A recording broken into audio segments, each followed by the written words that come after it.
আমরা কিছু ভিটামিন খাই যেগুলো প্রতিদিন খাওয়ার পরে অতিরিক্ত ভিটামিন প্রস্রাব পায়খানা এর মাধ্যমে বের হয়ে যায়। আর কিছু ভিটামিন আছে যেটা শরীরের মধ্যে জমে থাকে। এই জমে থাকা ভিটামিনগুলো নিয়েই আমাদের কথাবার্তা আছে। ভিটামিন ডি অতি গুরুত্বপূর্ণ একটি ভিটামিন। আমাদের হাড়, জয়েন্ট, মাংসপেশি এগুলোকে সুস্থ রাখার ক্ষেত্রে এর কোনো বিকল্প নাই।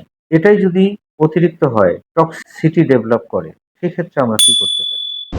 কিভাবে বুঝতে পারি? সেই ক্ষেত্রে আমরা বুঝতে পারি যে আমাদের এই ভিটামিন ডি যা আমাদের হাড়ের ব্যথা, জয়েন্টের ব্যথা কমায়, সেই ভিটামিন ডি আবার সেই হাড়ের এবং জয়েন্টের ব্যথা বৃদ্ধি করে ফেলতে পারে। মাংসপেশির মধ্যে ফ্যাটিগ, উইকনেস এগুলো তৈরি করে, আড়ষ্টতা তৈরি করে, মনোযোগ কমে যায়, মাথা ব্যথা তৈরি হয়। একই সাথে কারো, কারো ক্ষেত্রে বারবার প্রস্রাবে যাওয়ার একটা টেনডেন্সি তৈরি হয়। এরকম ক্ষেত্রে যাদের ভিটামিন ডি অতিরিক্ত পরিমাণে শরীরে জমে যায়, তাদের ক্ষেত্রে দেখা যায় কিডনিতেও পাথর তৈরি করে ফেলে।